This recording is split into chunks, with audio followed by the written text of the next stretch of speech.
All right, let's have a look here. So what we've been doing here in this so far is we've been looking at biaxial stress.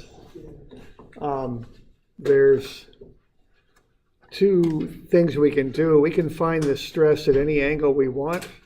So we can find the normal stress and the shear stress at any angle we want just by using equations 25 and 6. So if you want to know the stress at an angle, you plug the formula in and find it. I mean, that's about it, you know. That's all there is to it. Now, if you want to know what are called the principal stresses, which are the largest stresses, what you got to do is find the angle first. So that's equation 27, tangent 2 theta. Plug in tau xy, sigma x, and sigma y. You'll find the angle at which one of the principal stresses acts. You can take that angle and plug it into formula 25 and find the principal stress. Then you can take that angle from equation 27, add 90 to it, and plug it into equation 25 again. You'll find the other principal stress. So those are the two principal stresses there. If you take the angle from equation 27 and add 45 to it, you'll get the angle for maximum shear stress. And you can plug that into equation 26 and find the maximum shear. Okay? So that's basically how you can go about doing those things. Okay? And those are the two different things you can do. You can find the stresses on any angle you want. You can also find the maximum and minimum stresses in the element. Okay? Now, those equations, if you look at 25 and 6, are pretty complex.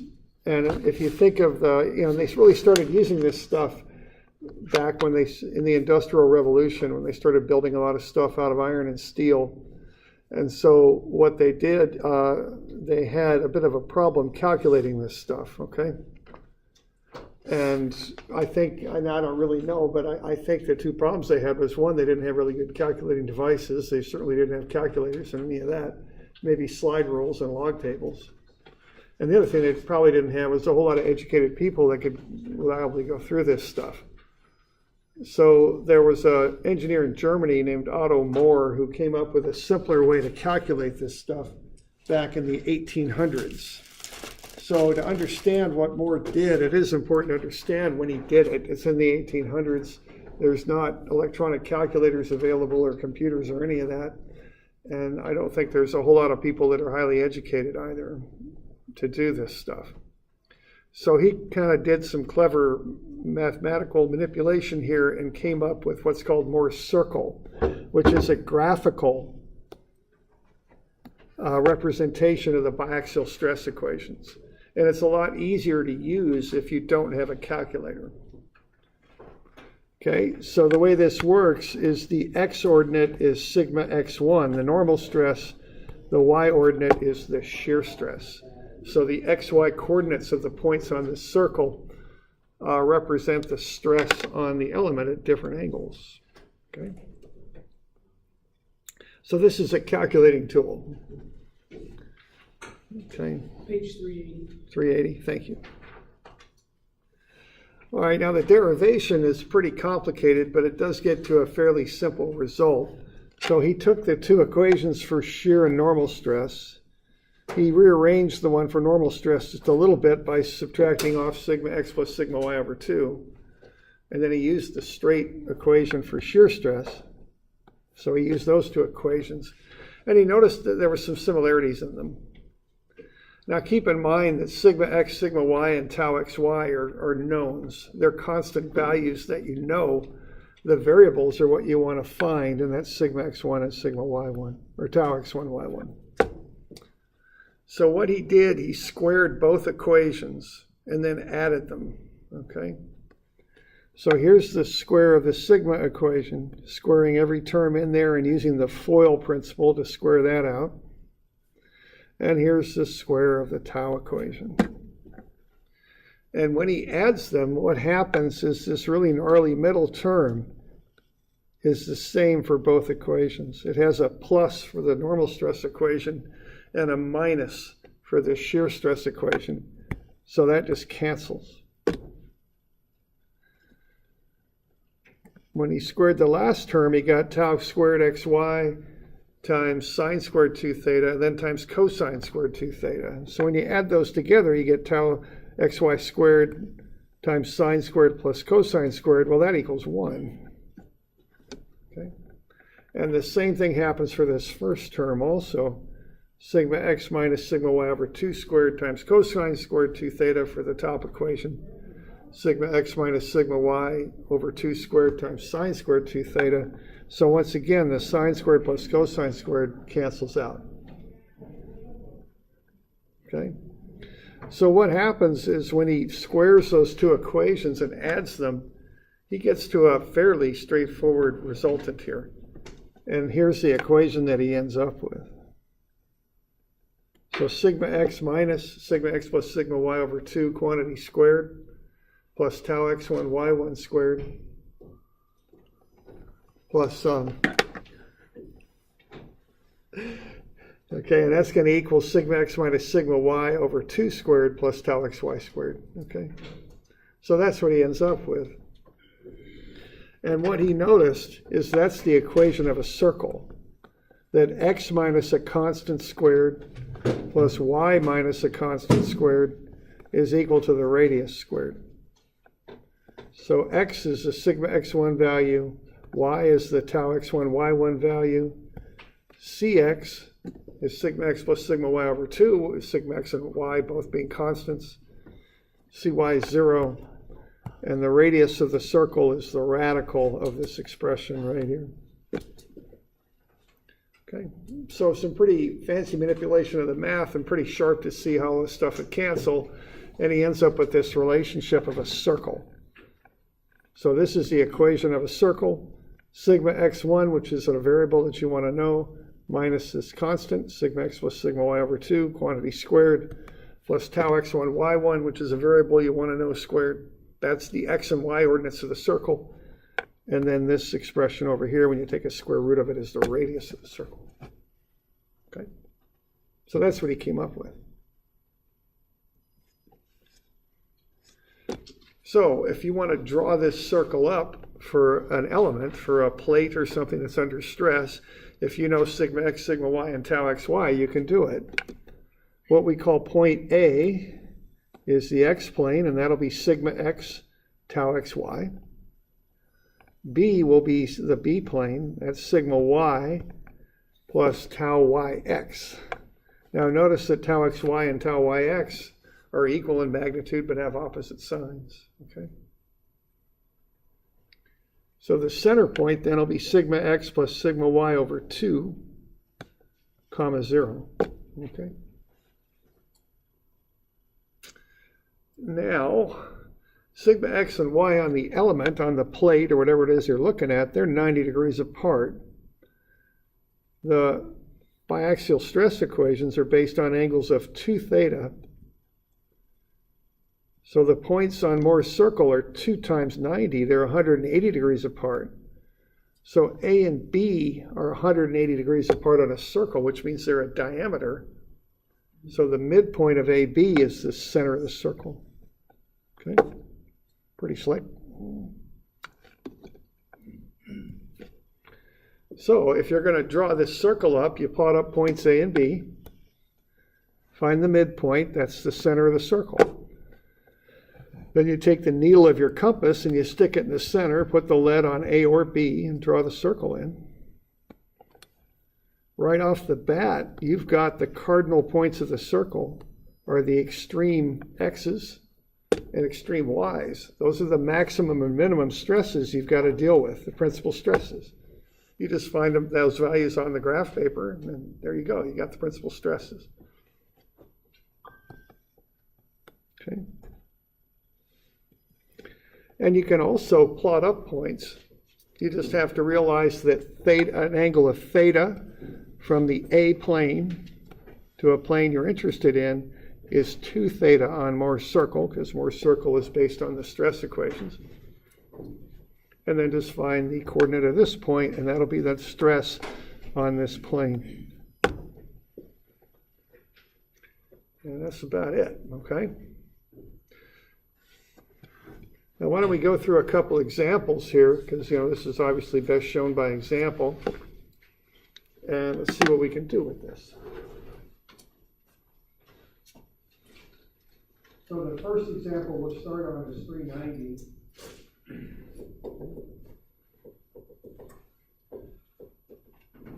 So we'll start with that.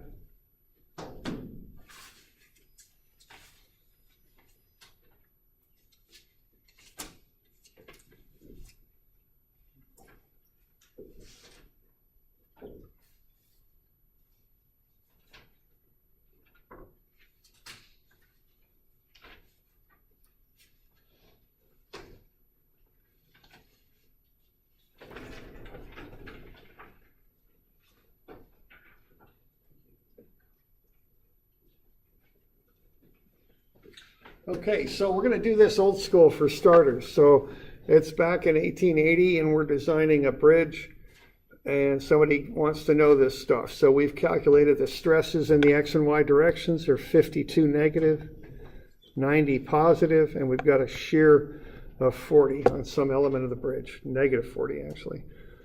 And what we want to do is find the principal stresses on that plate or whatever it is we're designing. We also want to find the stress on this element rotated 30 degrees from the vertical. So we're going to do this 1880 style, okay? So the first thing we want to do is find the sigma and tau for points A, B, and C, okay? Now A is the x-plane, B is the y-plane, C is the center point of the circle, the midpoint of the line AB. Okay? So we'd like to start with that.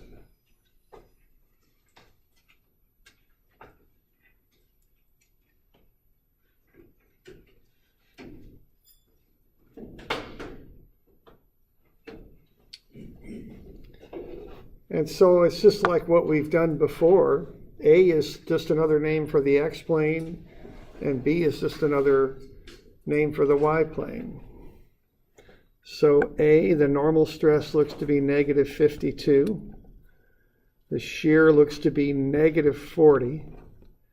Now that's negative 40 because that downward 40 will rotate the element clockwise. So that's a negative.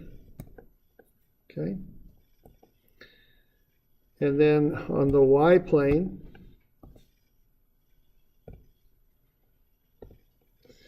what do we got there? We've got a positive 90. And then we've also got a positive 40 for the shear. And then for C, what does that leave? We've got negative 52 plus 90 over 2. That's the average.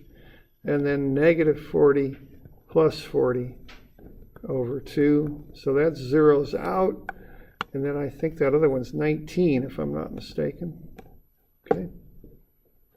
Negative 52 plus 90 gives you 38. Divide that by 2 for 19. So there we go. There are the ordinates or coordinates for points A, B, and C. We good with that?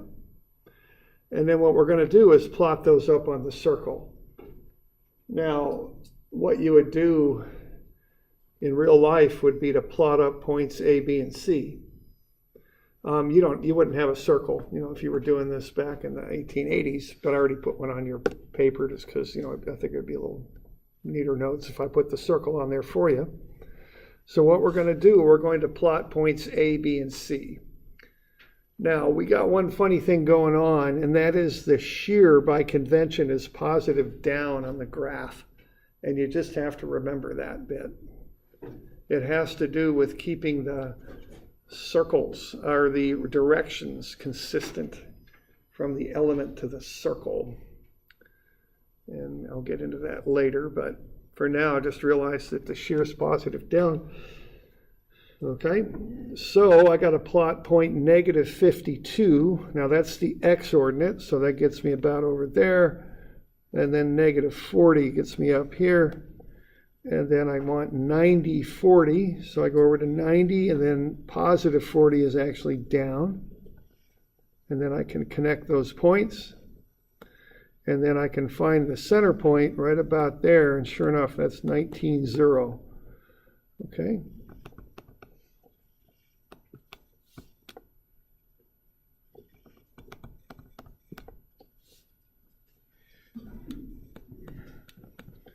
So there you go. There's that diameter plotted up, and I got the midpoint.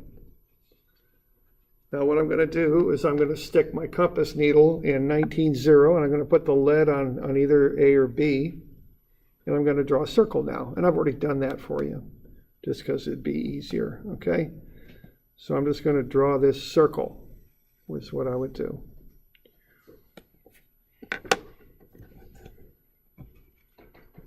So now what I've got is what's called Mohr's circle, okay? Will the origin always be on the sigma axis? Yeah. Yeah, see the shears on 90-degree planes are always plus and minus of the same value. So the shear represents the y-ordinate, and the shear always averages out to 0. So, right, the center of the circle is always on the x sigma axis, right? Okay. All right, now if it's 1880 and I want to know what the maximum normal stresses are I got to deal with, well, I don't know. What's this one here, roughly?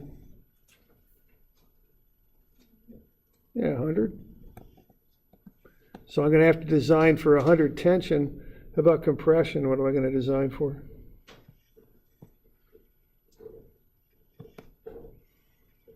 Yeah, I don't know. Yeah, 62 maybe, I don't know, whatever. And you know, keep in mind they got safety factors, and bigger back then because their material processes weren't as good. The control of materials, you know, they're not taking this down to the 1% of a value, because they're going to throw a 50% safety factor on it anyway. So who cares? You know, if you're close, you're good. What are you calling those blue numbers? Those are the principal stresses, the max and min stresses for this particular design here. So I could call that sigma 1 and sigma 2. Okay, principal stresses, the max and mins. And I can get the shear also. This coordinate here is 19, and then the shear is negative 80. Remember, shear is kind of weird. It's positive down. And this would be a normal stress of 19 and a shear of positive 80. See? So you got no calculator. You got, you know, all you got to do here is figure out how to draw that circle, and you could pick off the values for the design right off the graph. You're done, okay? So, you know, pretty slick. Okay? You know, no computers, no calculators, no software, none of that back then. So it's pretty good, you know? But you can actually do more than this if you want. But just that alone is pretty good. You know how to design the plate now. You know what you got to design it for. Okay? So what we have all this. There's more to it than drawing circles sometimes. Waited until now to tell us. Yeah, I know. I've been holding out on you. Sorry. All right. So you can find sigma 1, sigma 2, plus or minus tau max, and sigma average. Just pull them off the graph. But you can do more, okay? If you got a protractor, you can do more. You can measure the angle and figure out where these principal stresses are going to occur just by putting a protractor on there. All this on a graph like this? Yeah. Oh, they're smart. Yeah, this guy, I mean, he really saw how to, the whole thing is getting that stuff derived. I mean, you know, this is what, the smart part's right there. Right, and figuring out that this big mess really simplifies down to something pretty simple. So, you know. Yeah, and this guy was. What's that? There's going to be a lot of graphs in the homework from here on out. Yeah. And you know, there used to be manuals of how to solve a lot of this stuff graphically, not just this stuff, but other stuff. I've seen, in the old days, they used to do a lot of this stuff graphically. Okay. Okay, so now I'll get a protractor on there, and I don't know, what does that measure? Yeah, about 30 degrees, okay? Now that's from A to the principal plane. That's 30 degrees. Now, what that is, that's off the circle. The circle's based on the equations And you know what, I switched the names here. I'm calling this sigma 1 now, okay? Sorry. I called it sigma 2 when I did it this time. But on this example, I called it sigma 1. Why don't we just call it sigma 1? You can call it whatever you want, really, as long as you know what it is. It doesn't matter which name you give it, 1 or 2.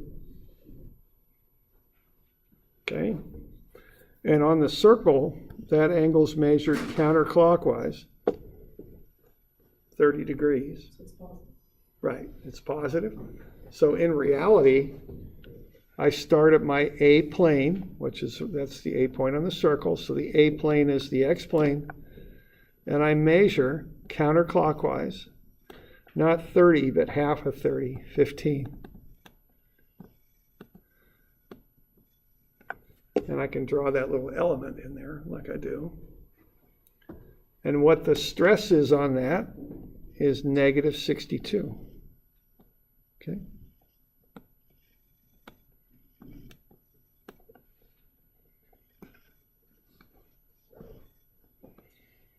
And what do you suppose the stress will be on the other plane then?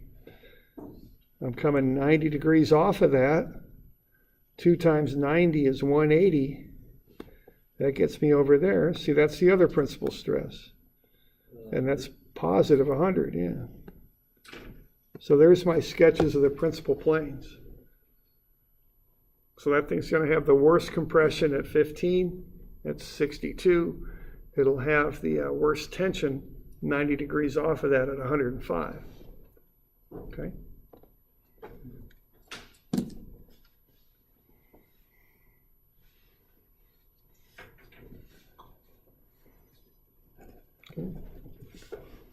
So I got 2 thetas 30, half of that's 15. That's the actual angle.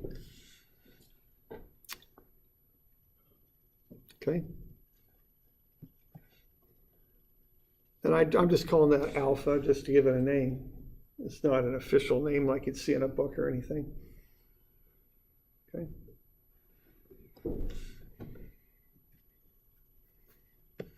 Okay, to the other principal plane, it's 90 degrees, it's 180 more, 210, half of that's 105, okay? So the angle from the A plane, which is the X plane, to the 2 principal planes is 15 and 105.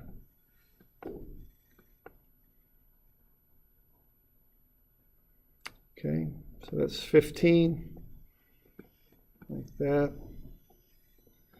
There we go. So that's the sketch I could draw of the principal stresses.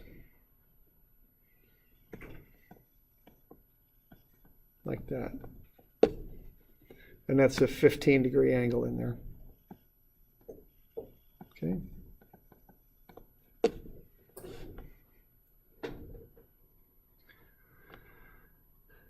And then I can do the same thing, sort of thing to find the angle to the maximum shear stress. Okay. Because I'm going to go 30 down to the sigma 1 plane, and then if I go 90 more, I'll get down to one of those principal shears down there. So 30 plus 90 more gets me 120. So it's 120 on Mohr's circle. So half of 120 will get me the actual angle. So that's 60. That's 45 degrees more than the 15. Okay.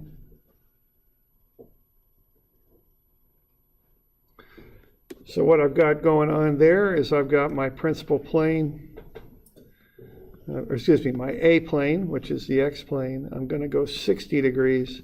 That'll get me to the shear plane. Okay. So this is where the maximum in-plane shears are. 60 degrees. What do I got for this one? Is that 80, did I say? What's the sign on that? Yeah, it's positive 80. Right, yeah, positive 80, so it rotates the element counterclockwise. So that's this one. On the other side, the other one acts the same or opposite direction, so they both spin the element counterclockwise. And then they meet in the corners.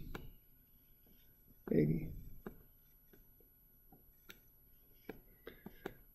And also I got a bit of normal stress on those planes, which is the x value of my graph. It's 19. Like so.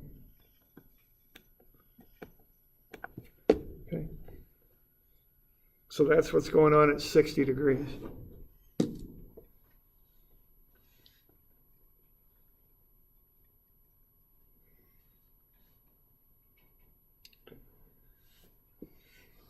You all okay with that? So just a nice, clean, easy way to do this once you get the hang of it. Much simpler. If, you know, with a protractor and a compass, you can figure out lots of things. Okay, and a scale, you need some sort of scale.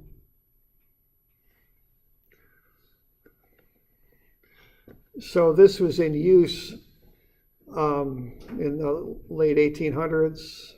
I can't remember when Mohr came up with this. It was in the second half of the 1800s, but I'm not sure where. Around 1880 kind of sticks in my mind, but I'm not sure. And then into the 1900s. Okay. Now this is when they were developing a lot of structural theory. So you're going to see people that still use this thing, and you're also going to read about it a lot in books when they develop structural theory because they use this. It was a practical, efficient way to calculate stuff. Okay.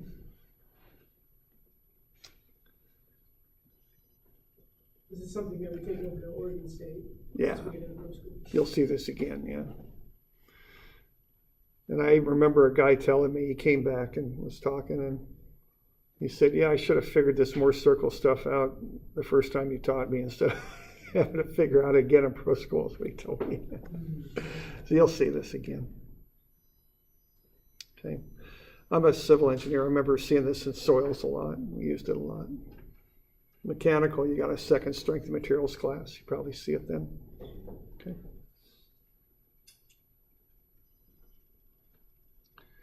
Okay, now let's do one other thing with this. Let's say we want to find the normal stress and shear stress on plane CD there. Okay. And you know that CD makes a 32-degree angle with the x-plane counterclockwise. Okay, what you do to accomplish that is you start at the point on the circle that represents the x-plane. That's point A. Now notice that the x-plane is straight up and down, but that does not mean that this point represents the x-plane. The circle is just a calculating device. It's just a real simple calculator. So it's not like straight up on the circle equals straight up on the element. Point A equals this plane. Okay, you got to figure out where point A is. It's not just straight up and down. It's wherever the coordinate makes it come out to be. All right.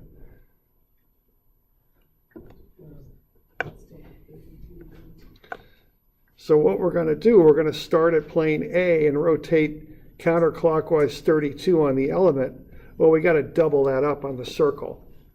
So instead of rotating 32, we go 64. So I've got A and C, and then I rotate over 64 degrees.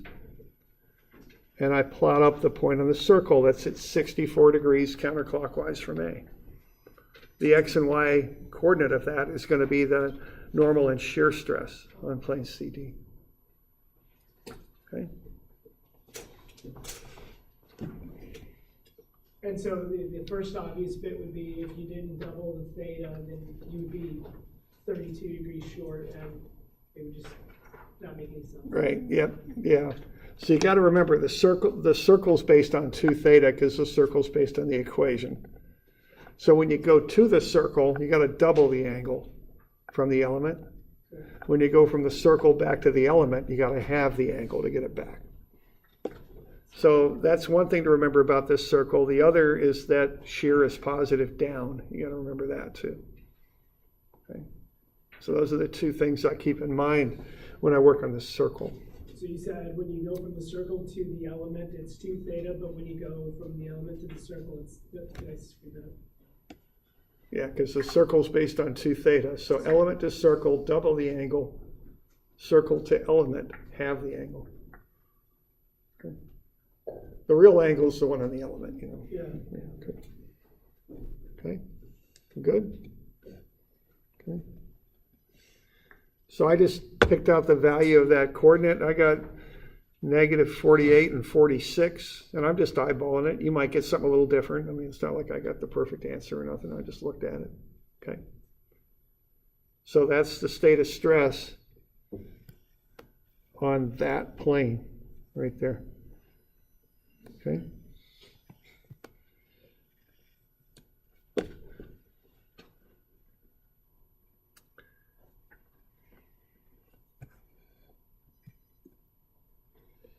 Okay. Now, if I want to know the state of stress on the other plane, I just take that line and I project it back. Let's go that way with it, because that's 180 degrees on the circle, which is 90 degrees on the element. So that'll get me DE right there, okay? So I just shoot the line back and get the coordinate of that point, okay?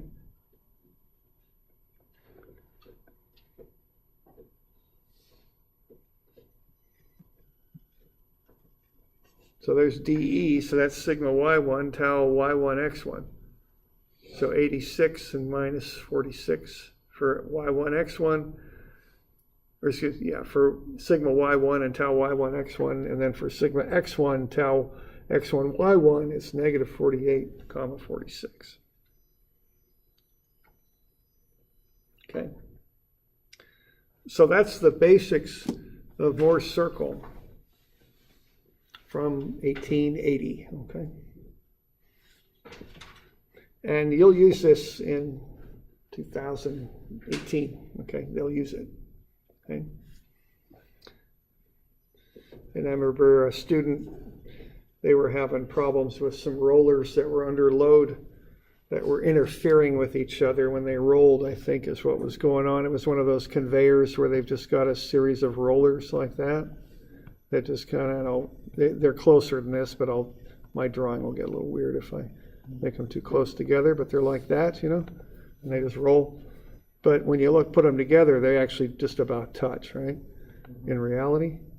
Well, they were moving something on there that was heavy, and it was pushing down on them things, and it was just loading them quite a bit, and they started to deform a little bit, and they started interfering when they rolled. They started hitting each other. That's interference. And they were trying to figure it out, and they were using Mohr's circle to figure out what was happening with those things as they got loaded. Okay. So with something like that, I feel like the tolerance would be real small. Yeah. So maybe Mohr's circle would be difficult to accurately. Yeah, but they wanted to get stresses, I guess, is what they wanted. So they were using Mohr's circle to get the stresses. But yeah, question. So they were probably squishing to be oblong. Yeah, right. Yeah, that's what was happening. So, okay.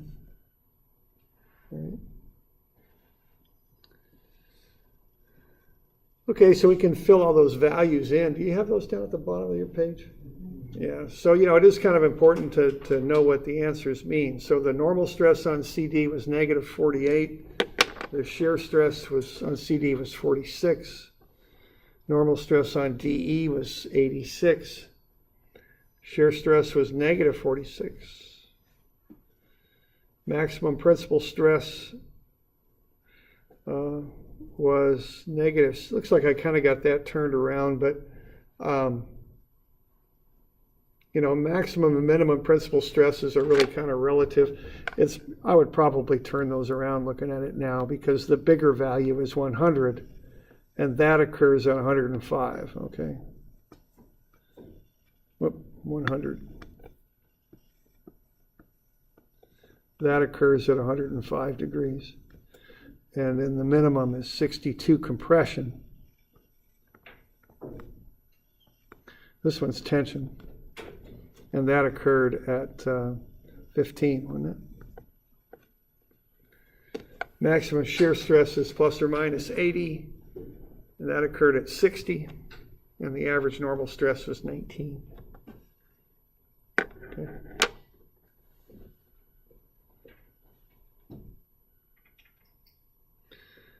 So that's what we got using Mohr's circle.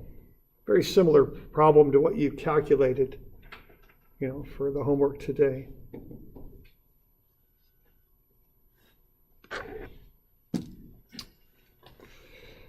So this is kind of a very common calculation that was done around 1900. Okay. Now, eventually, what we moved into for common calculating devices was slide rules. I even started off on a slide rule a long time ago. And so, the calculating devices got better, and then they got into calculators, of course. Now, what do you suppose happened when we started getting into calculators and computers and spreadsheets? Is Mohr's circle became obsolete because you didn't need it anymore, right? You could just, you could calculate stuff in a snap with a spreadsheet. If you look at that spreadsheet I had posted in Moodle, just plug in the values and out come the answers. It's not rocket science. You just program the spreadsheet. So Mohr's circle is obsolete, but the thing is, it's so deeply embedded in what we've done historically. People just use it still, okay? It's just one of those things. I'm trying to think of an analogy. I can't really come up with one, but yeah. So in physics, they teach us that there's four ways to solve a problem. You can solve it, absolutely with numbers. Okay. You can solve it graphically. Okay. You can solve it computationally, and you can solve it experimentally. Okay. So either you can understand have the physics and have the equations and just find the written answer. Yeah. But then sometimes, that's pretty complicated. Yeah. Or precise. So then graphically, the graphical analysis will give you just a good idea. And I think that this is graphical analysis. Yeah. Now we're using computational analysis. To analyze the graph. Yeah. Right. We just plug it into a computer and then it does so much work. Yes. In little steps. Right. Okay. Or we can see a problem, or create a problem in real life. Yeah, right. It sounds pretty good to me, what they're saying there. And, it's all just about accuracy and what kind of answer you want, really, And even if you're doing it computationally, like you're saying, you can cut the increments down. Now that we have computing power, smaller and smaller and smaller, and get more and more and more accurate answers, So, okay. So let's run this through on the next page there, 400. Is it 400 or whatever the heck it is? 400. But let's do it We're going to use our calculator to figure out Mohr's circle, okay? Which is really, in a way, kind of silly because if you got a calculator, you might as well just use it to run the equations. But let's use it to solve Mohr's circle because you'll have to do this. So I just wanted you to learn how to do this, okay? So we're going to do the exact same process, but we're going to do it more exactly using a calculator this time. But we're going to use Mohr's circle. So the beginning starts off just the very same. We got A is -52, -40. B is 90, 40. C is the midpoint, which is 19, 0. So with A, I've got -52, -40.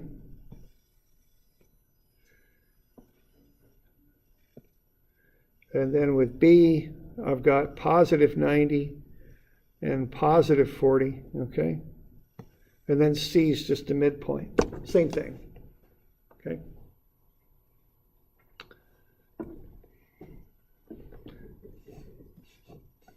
Then I plot them up on graph paper, just like before. So it starts exactly the same as the other problem did. And I plot them up. And I like to plot them up kind of to scale on graph paper because it helps me to kind of see if my answers are realistic. The one thing I caution you on homework and such is don't put the axes on first. Plot up the points first, roughly where they ought to be, then figure out where the axes go.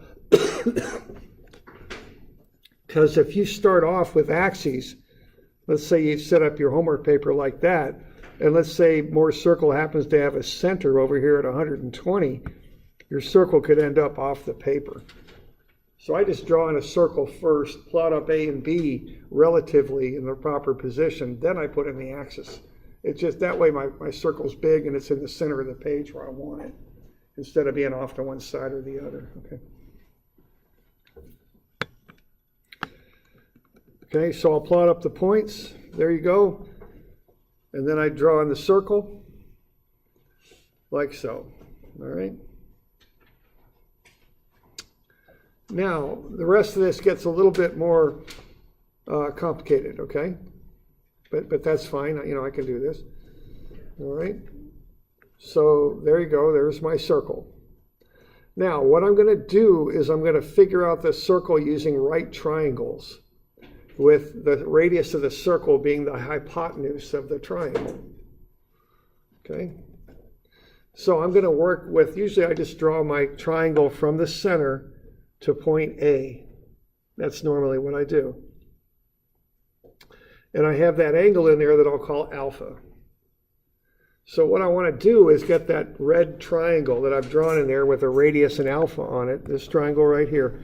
I want to get that figured out, okay? It's a right triangle, I know that. And I also know the coordinates of the vertex and point A. And see, that's enough to figure out that triangle. I know it's a right triangle, and I know the coordinates of the vertex and point A.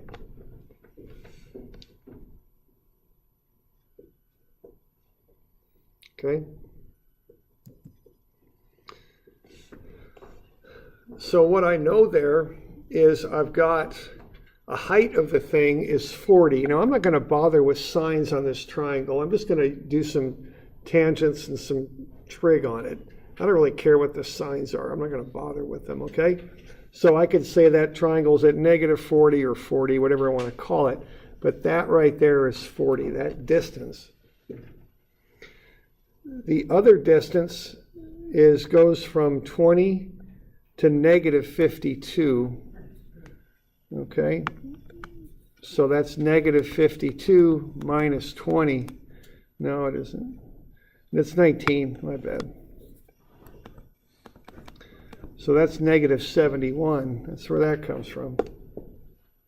So I know I've got a right triangle with two legs of 71 for the x and 40 for the y. So I can do the analysis of that. I can take the square root of some of the squares and get the radius. It's 81.5. And I can find the angle. It's 29.4. Okay.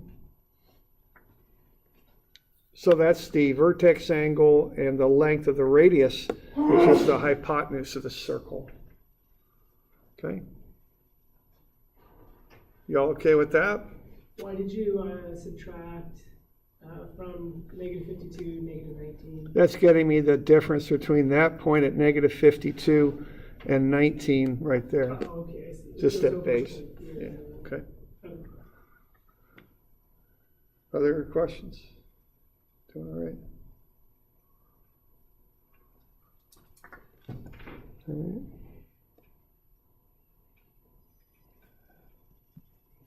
So if I want to find the principal stresses, sigma 1 and 2, and the maximum end-plane shear stress, and the average normal stress, I can do it, and I can do it more precisely this time, for whatever that's worth, by doing it trigonometrically, because I know the radius now, and I know the center point. So 19, which is the center point, minus 81.5, is negative 62.5. And 19 plus 81.5 is 100.5. And then the maximum shear will be plus or minus the radius. See what I'm doing here, I'm starting at the center, and I'm going over here, and I know that radius distance is the radius for the entire circle there, and that's 81.5. See, that's what I'm doing. And I know I'm starting at 19 here, and I know that this distance is 81.5. So I can take 19 plus 81.5 and 19 minus 81.5. And that'll get me those two values on the extreme edge of the circle, which are the principal stresses.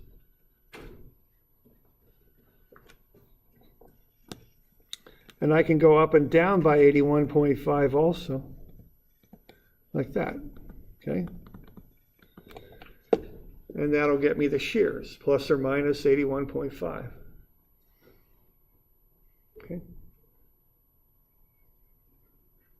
Y'all good with that? So I just found the hypotenuse of that right triangle. That's the radius of the circle. And once I got that and I got the center point, I can find the 4 cardinal points of the circle. Okay.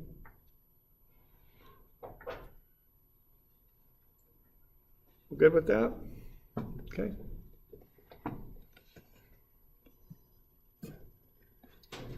Now I can find the angle too from plane A to the principal plane. It's 21.5. If I divide that by 2, that's 14.7. Okay. So that's the angle from the x plane to the principal stress.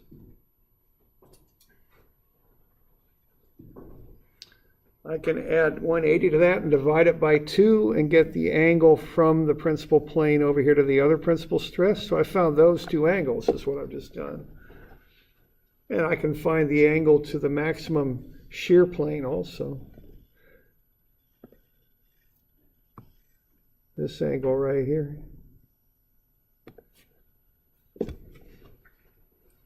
So I find the angles on the circle, starting with that one I calculated on the triangle, which is 29.4.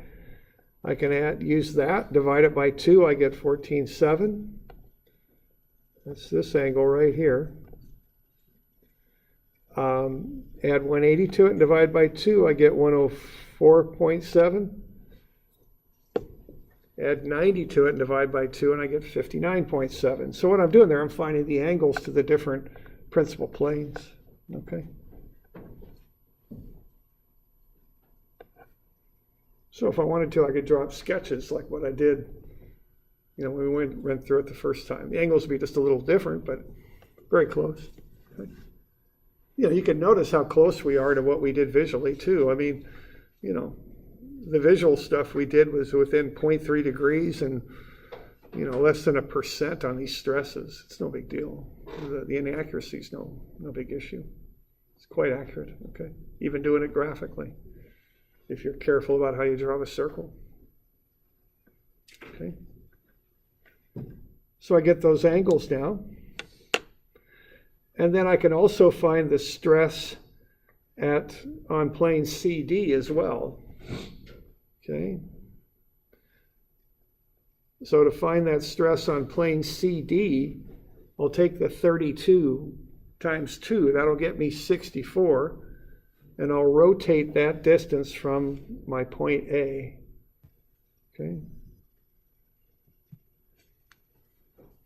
So I'm going to take 32 times 2. That gets me 64.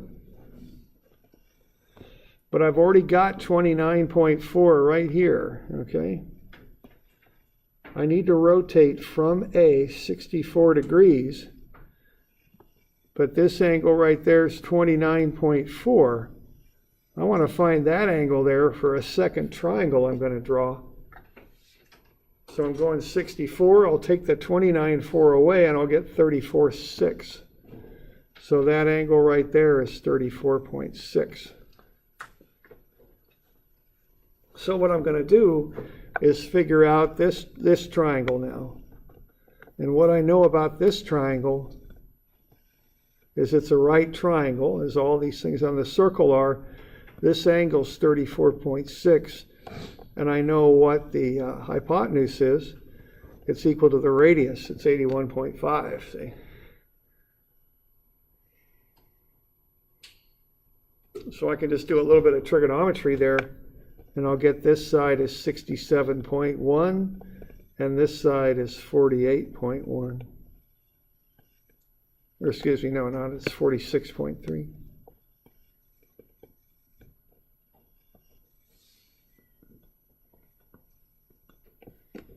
Okay.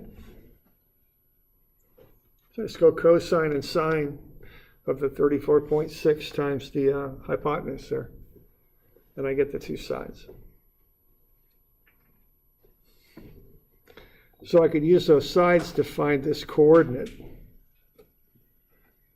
To get the first one, I take my center point minus the length of that x side, the 67.1. I'll get negative 48.1.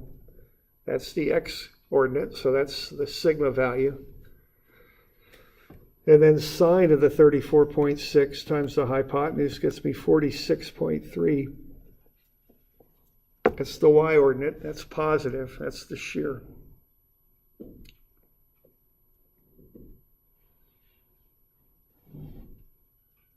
Okay.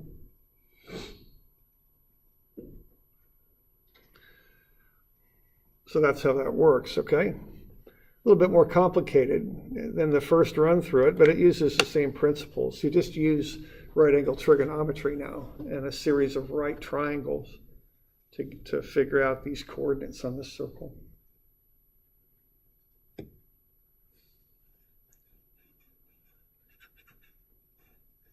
Okay.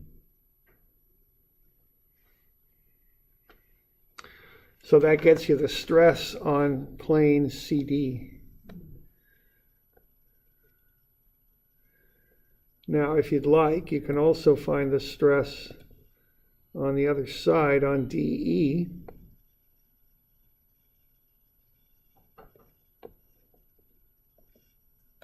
I don't want that.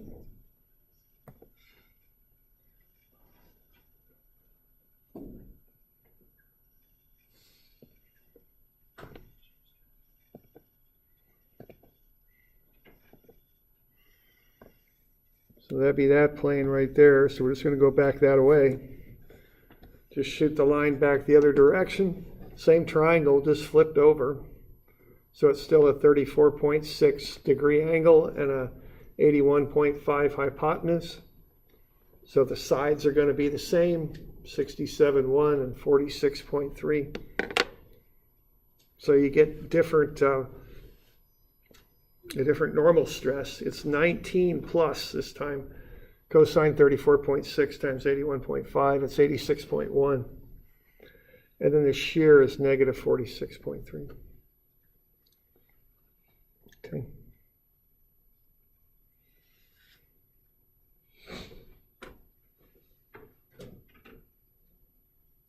Okay. And then if you fill in the values, you'll notice when you compare them to the other page, they're quite close. So the one we did graphically was very close to what we're doing here, trigonometrically. Okay.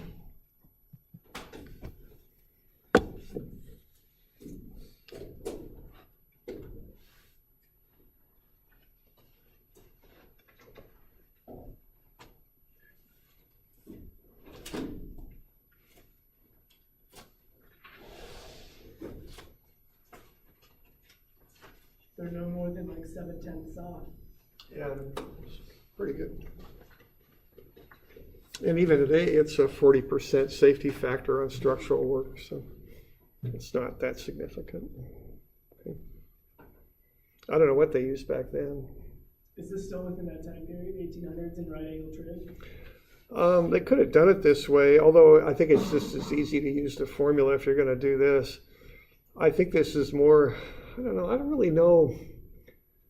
You know, slide rules were kind of the thing to use before calculators.